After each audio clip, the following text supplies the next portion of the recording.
नमस्कार सगळ्यांना, स्वागत आहे परत एकदा सर्वांचं आपल्या आवडत्या चॅनलवरती. तर RRB NTPC UGच्या या ठिकाणी एक्झाम 9 तारखेपासून सुरू आहेत.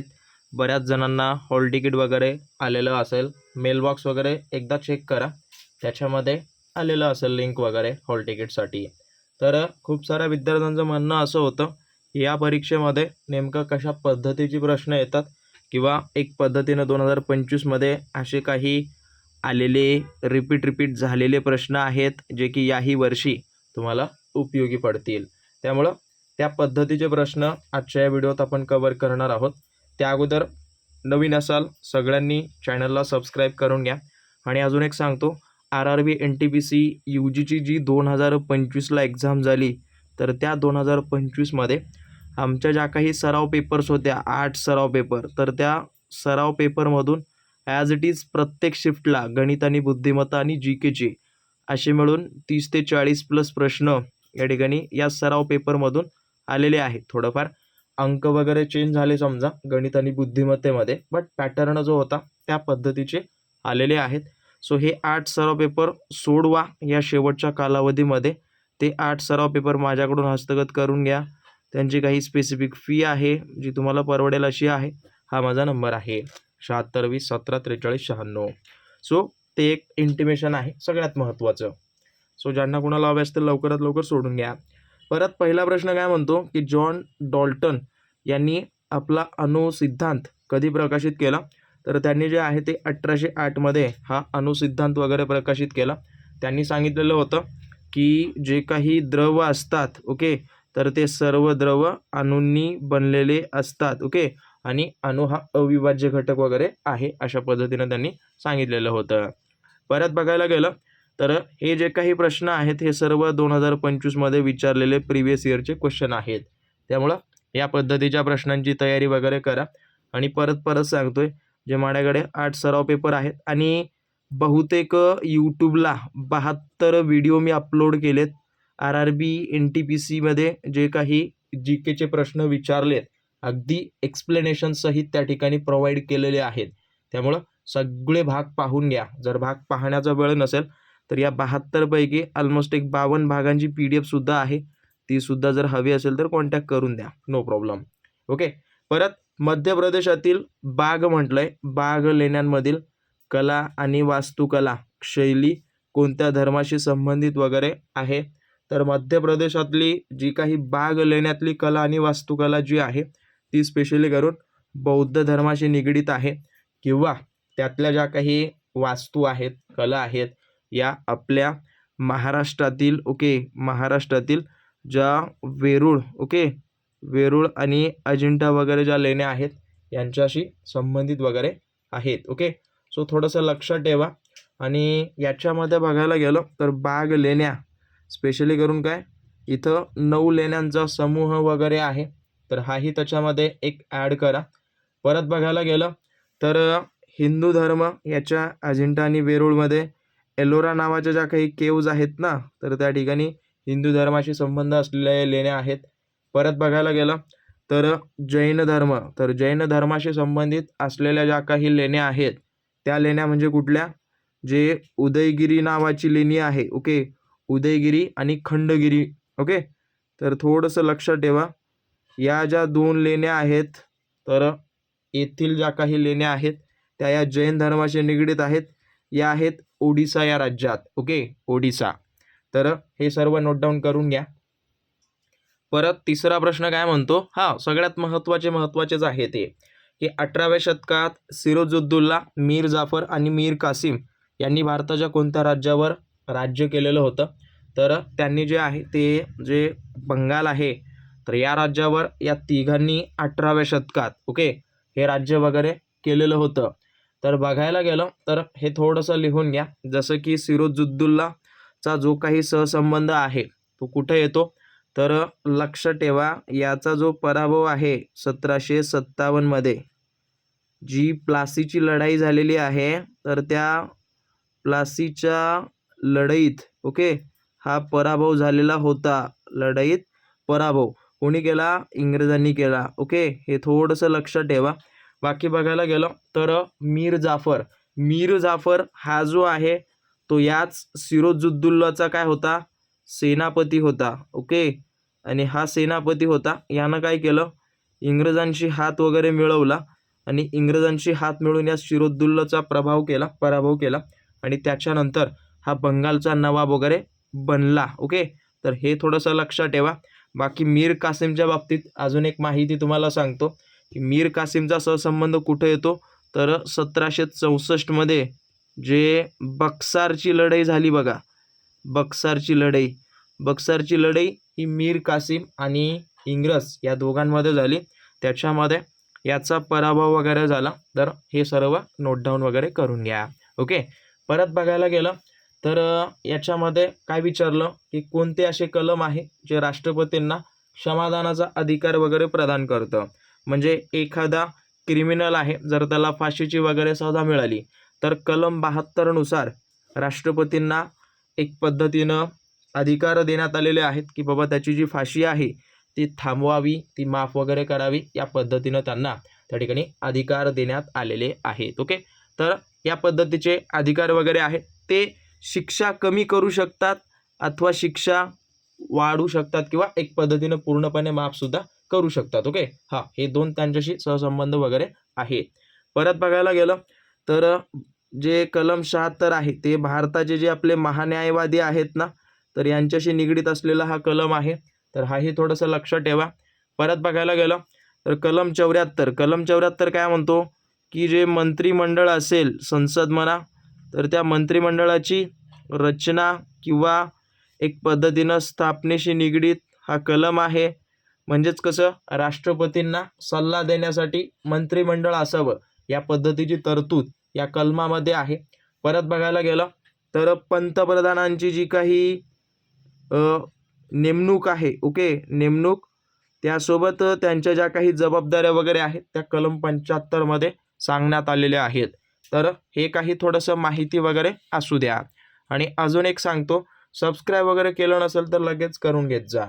परत काय दिलं की फाळणीनंतर दंगे शांत करण्यासाठी भारतीय पंतप्रधान जवाहरलाल नेहरू आणि पाकिस्तानचे पंतप्रधान जे होते त्याचं नाव होतं लियाकत अली खान. ओके, हां, यांनी जे आहे एक पद्धतीनं जे आपल्या भारताचे पंतप्रधान, ओके, श्री पंडित जवाहरलाल नेहरू आणि पाकिस्तानचे जे पंतप्रधान होते लियाकत अली खान यांनी जे आहे ते दिल्ली करारावर स्वाक्षरी वगैरे केलेली आहे.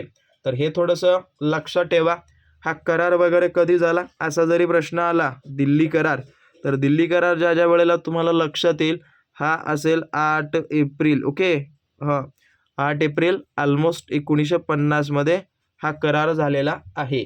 तर हे थोडंसं लक्षात ठेवा. किंवा याच कराराला नेहरू लियाकत करार म्हणून सुद्धा ओळखलं जातं. ओके, नेहरू लियाकत करार. तर हे काही महत्त्वाचे आहेत जे तुम्हाला माहिती असणं आवश्यक आहे. बाकी बघायला गेलं तर मोहम्मद अली जिना जे आहे ते पाकिस्तानचे पहिले काय आहेत, गव्हर्नर जनरल आहेत. शॉर्टमध्ये लिहितोय, पाहून घ्या. परत बघायला गेलं तर बेनझीरा भुट्टो ज्या आहेत त्या पाकिस्तानच्या पहिल्या महिला पंतप्रधान आहेत. ओके, पाकिस्तानच्या पहिल्या महिला पंतप्रधान. भारताच्या बाबतीत बोलायला गेलं तर श्रीमती इंदिरा गांधी. ओके, या ज्या आहेत त्या भारताच्या एकमेव झालेल्या महिला पंतप्रधान आत्तापर्यंतच्या आहेत. तर हे थोडंसं लिहून घ्या. परत बघायला गेलं आणि अजून एक सांगतो, बरेच विद्यार्थी येतात, पाहतात, निघून जातात, पण सबस्क्राईब वगैरे करत नाहीत. तर सबस्क्राईब करून घ्या. ज्या काही तुमच्या एक्झाम होतात, RRBची, ग्रुप डीची असो, NTPCची असो, त्या सर्व परीक्षेची तयारी आपण या ठिकाणी अगदी दर्जेदार पद्धतीनं करून घेत असतो. त्याच्यापासून तुम्ही वंचित न राहता सबस्क्राईब करून घ्या. जे जे नवनवीन व्हिडिओ अपलोड होतील त्यांची नोटिफिकेशन तुम्हाला त्वरित मिळत जाईल. ओके, परत बघायला गेलं तर काय म्हटलं, खालीलपैकी कोणते दुय्यम मेमोरी म्हणजे सेकंडरी मेमोरीचं उदाहरण आहे.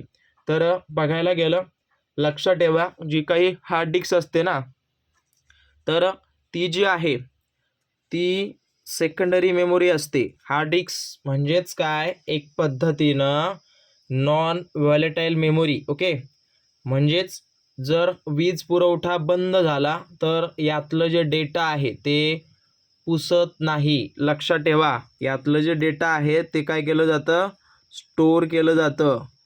ओके, तर थोडंसं लक्षात ठेवा. बाकी बघायला गेलं तर रॅम जी आहे ती तात्पुरती मेमोरी म्हणून ओळखली जाते, तर हे थोडंसं लक्षात ठेवा. परत रोम, ज्याला आपण रीड ओनली मेमरी म्हणतो. Okay, read only memory, random access memory, तर ते हे थोडंसं लक्षात ठेवा. बाकी परत बघायला गेलं तर ही सुद्धा प्रायमरी मेमोरी आहे आणि ही कायमस्वरूपी असलेली मेमोरी आहे. परत कॅश मेमोरी म्हणजे काय, तर सर्वात वेगवान जी मेमोरी असते ना, त्या मेमोरीला कॅश मेमोरी म्हणतात. ओके, सर्वात वेगवान मेमोरी जी असते तिचं नाव आहे कॅश मेमोरी. तर लक्षात ठेवा, ही कॅश मेमोरी कुठं कुठं असते असा जर प्रश्न आला तर ही असते CPU आणि रॅममध्ये. ओके, तर या 2 ठिकाणी ही कॅश मेमोरी उपस्थित असते, याचा वापर या ठिकाणी केला जातो. परत भारताच्या पहिल्या सौर ऊर्जेवर चालणाऱ्या विमानतळ टर्मिनलचं उद्घाटन कोठे करण्यात आलं, हा 2025चा करंट अफेअरचा प्रश्न आहे. ओके, तर हे थोडं पाठ करा. तर एक पद्धतीनं जे केरळ कोचीन या ठिकाणी या विमानतळाचं उद्घाटन वगैरे करण्यात आलेलं आहे, जे की जगातलं पहिलं असं विमानतळ आहे जे पूर्णपणे सौर ऊर्जेवर चालतं. ओके, तर लक्षात ठेवा. आणि याला जे आहे ते एक पद्धतीनं champion of the earth, okay, champion of the earth नावाचा पुरस्कार याला मिळालेला आहे. हे सर्व छोटे छोटे की पॉईंट्स आहेत जे तुम्हाला पाठ असणं आवश्यक आहे. परत खालीलपैकी कोणता पठार पॅटलँड शृंखलाचा भाग नाही. पॅटलँड शृंखलाचा भाग नसलेला जो काही भाग आहे तो एक पद्धतीनं माळवा पठार. ओके, तर हे थोडंसं लिहून घ्या. तर पॅटलँड जो काही पठार आहे किंवा शृंखला जी आहे ती प्रामुख्याने काय, जो छोटा नागपूरचा पठार आहे बघा, ज्याला आपण छोटा नागपूरचा पठार म्हणतो, हा नागपूरमध्ये नाही, हा आहे झारखंडमध्ये. ओके, तर याला जे आहे ते जो काही छोटा नागपूरचा जो एक भाग आहे त्याच भागाला काय नाव आहे, पॅटलँड शृंखला. तर याच्यामध्ये दख्खनचं पठार, हजारीबाग पठार आणि रांची पठार हे सर्व त्याच्यामध्ये समाविष्ट असतात. ओके, तर लक्षात ठेवा. बाकी हा माळवा पठार जो आहे तो मध्य भारतामध्ये येतं आणि एक स्पेशली करून हे कुठं कुठं जातं त्याला आपण म्हणू शकता हा राजस्थानमध्ये सुद्धा वळतो. ओके, तर हा या झारखंडच्या क्षेत्रामध्ये येत नाही. ओके, तर थोडंसं लिहून घ्या.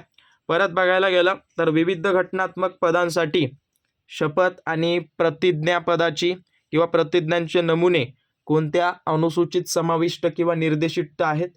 तर बघायला गेलं तर जी काही तिसरी अनुसूची आहे ना, तर या तिसऱ्या अनुसूचीमध्ये जे आपले मंत्री असतात, ओके, मंत्री, त्यानंतर आमदार, त्याच्यासोबत अजून बघायला गेलं तर जे खासदार आणि त्याच्या व्यतिरिक्त बघायला गेलं तर ज्या काही न्यायाधीश असतात ना, न्यायाधीश, तर या सर्वांच्या ज्या काही शपथ आहेत ते या तिसऱ्या अनुसूचीत समाविष्ट करण्यात आलेले आहेत. ओके, जी चौथी अनुसूची आहे तर त्या अनुसूचीमध्ये जी तुमची राज्यसभा आहे तर त्या राज्यसभेमध्ये ज्या काही जागा आहेत त्या जागेचं वाटप याच्या संदर्भात आहे. परत जे 5वी सूची आहे याच्यामध्ये अनुसूचित क्षेत्रांचं वाटप आहे आणि किंवा प्रशासनाचं. आणि 10वी अनुसूची हा एक महत्त्वाची आहे ज्याच्यामध्ये पक्षांतर बंदी कायदा, ओके, याच्या संदर्भात तरतुदी वगैरे आहेत. तर हे थोडंसं लिहून घ्या. परत बघायला गेलं तर खालीलपैकी कोणते राज्य गोंड समुदायाच्या आदिवासी वस्तीसाठी ओळखलं जातं, तर याचं उत्तर सगळ्यांनी कमेंट करून द्या जेवढं होईल तेवढं. आणि जर काही डाऊट असेल मला कळवा. ज्यांना कुणाला टेस्ट पेपर हवे असतील हा माझा नंबर आहे, कॉन्टॅक्ट करून द्या. ओके, आणि हे 2024 का 25साठीचे आहेत, हे तुम्हाला चालतील. बाकी भेटूयात पुढच्या व्हिडिओमध्ये, पुढच्या भागामध्ये. या भागाला जर तुम्ही ऑलमोस्ट एक 100+ जरी लाईक्स आले तर दुसरा भाग लगेच मी अपलोड करून देईन. सो धन्यवाद.